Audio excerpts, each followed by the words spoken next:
Main అన్నిటికీ liver బాగుంటేనే వ్యాధిని కంట్రోల్ చేస్తుంది. అంటే మనిషికి బాడీ స్టామినా తగ్గకుండా ఉంటే ఎంతలో వ్యాధి అయినా కానీ, అది ఏ వ్యాధి అయినా కానీ, క్యాన్సర్ కానీ, గైనిక్ కానీ, పెరాలసిస్ కానీ, ఇవన్నిటికి కూడా ముందు మనం చూసుకోవాల్సింది ఏంటంటే వాళ్ళు ఆహారం పూర్తిగా తీసుకుంటున్నారా లేదా, అంటే సరైన ఆహారం తీసుకుంటున్నారా లేదా. సరైన ఆహారం తీసుకోగలిగితే చాలా తొందరగా క్యాన్సర్ అనేది 3 నెలలకే బయటపడిపోయే అవకాశాలు ఉన్నాయి.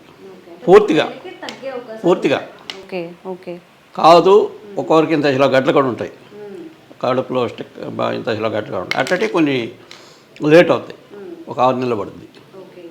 సార్, ఇక్కడ అగత్య ట్రెడిషనల్ క్యూర్లో నిజంగా ఒక సివియర్ పేషెంట్ వచ్చారనుకోండి, ఇప్పుడు ఒక ముందు తెలియలేదు, స్టేజ్ 2లోనూ అట్లా ఉన్నారు, వాళ్ళకు కూడా ఇక్కడ ట్రీట్మెంట్ ఇస్తారా మీరు? ఆ స్టేజీలో వారానికి చచ్చిపోతావు నువ్వు, ఇంక పనికిరావు.